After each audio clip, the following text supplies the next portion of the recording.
Thank you, Jay. My name is Craig Rucker, and I serve as the Executive Director of the Washington, D.C.-based Committee for a Constructive Tomorrow, or CFACT, as we call it, a nonprofit group that's been around since 1985, working on issues of energy and development, and a proud co-sponsoring organization of this gathering, as we have been in the past. As has been our custom at previous meetings, we would like to take this occasion to honor someone who has made a big difference to our cause of presenting climate realism to the general public. We call our award the Dauntless Purveyor of Climate Truth Award. And we give this out to those who are courageous and bold enough to champion our message to the general public, but we also like to award it to those who like to stir the pot and mix things up a bit. Our first award was given out a couple years ago in Vegas, and it was given to Lord Christopher Monckton. And I think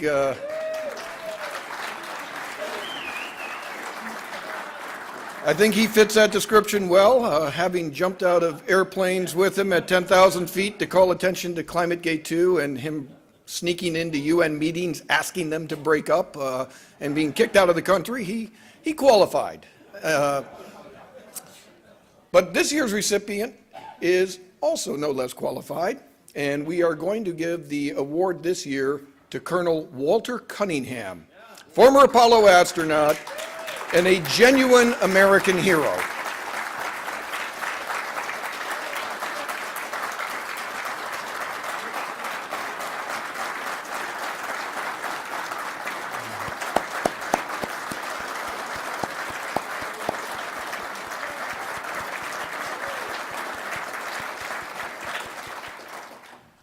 No doubt a bit more low-key perhaps than Monckton, but what really impresses us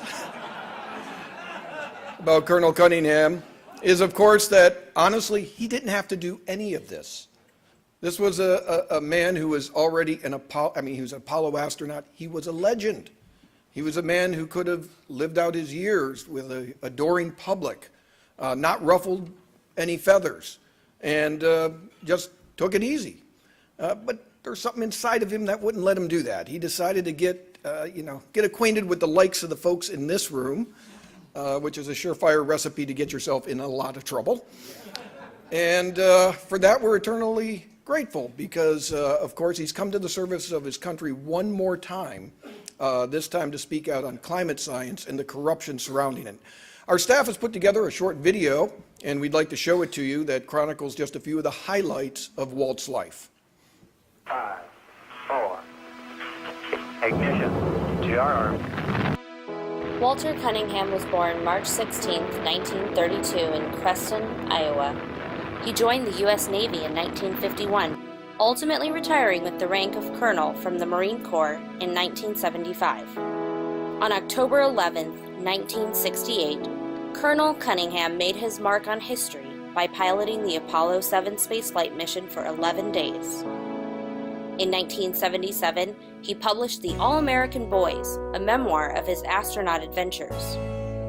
In 2010, he had had enough of bad science and publicly rejected the so-called scientific consensus surrounding man-made global warming, publishing a paper called Global Warming, Facts versus Faith.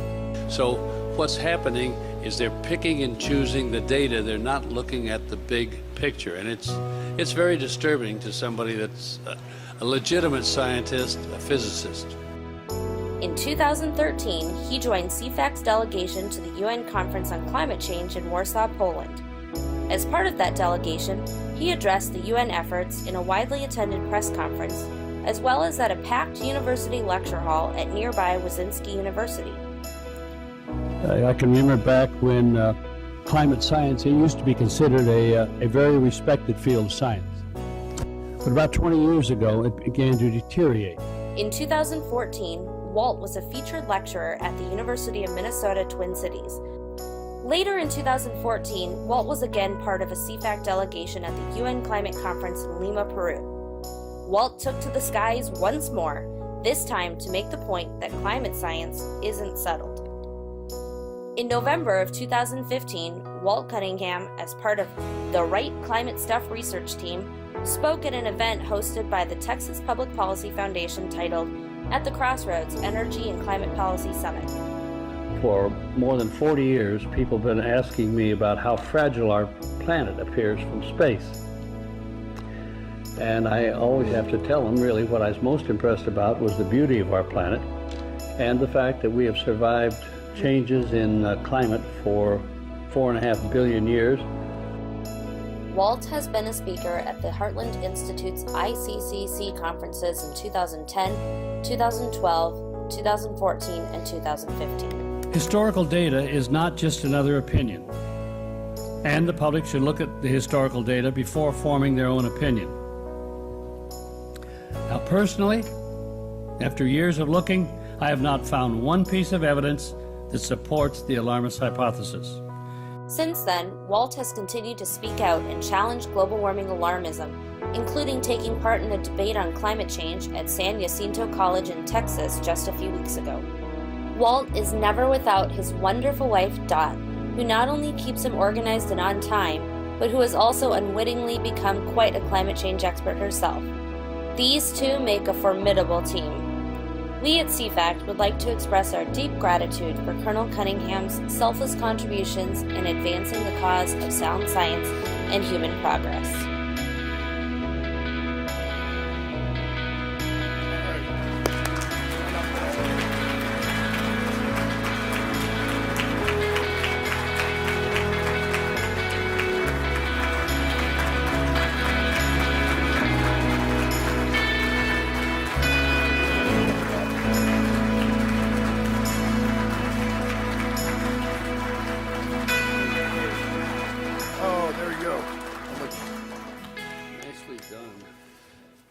Well, I could let you know a little bit more about him before I let him speak by telling you some of the many things on his resume, but that is in your Heartland brochure. I do want to share one quick story that impressed me about Walt from a CFACT perspective, and his wife Dot as well.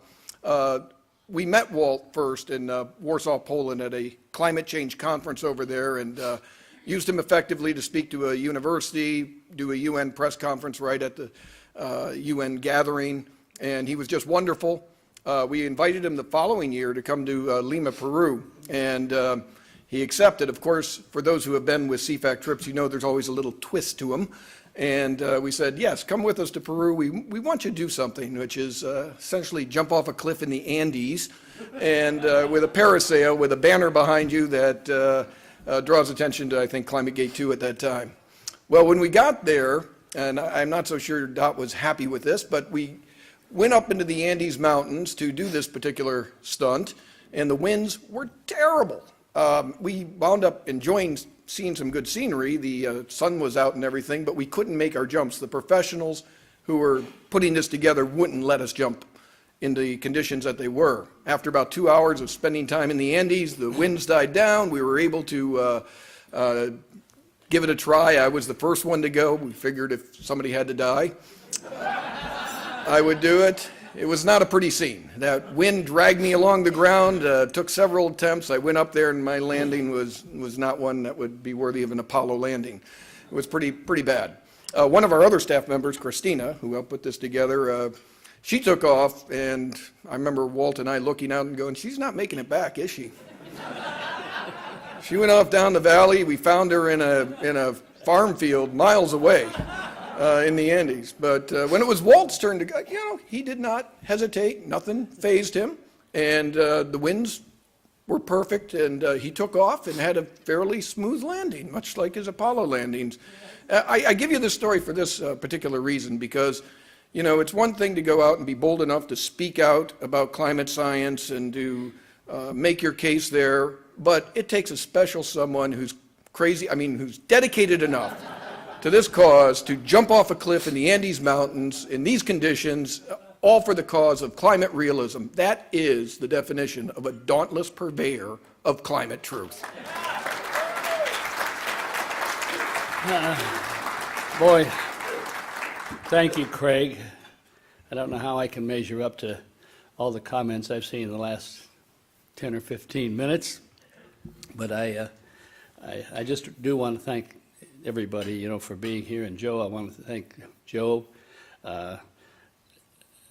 I'm not a climate scientist, and while I'm pleased to receive this honor, it's also a little bit embarrassing when I look out here and see how many real climate scientists there are.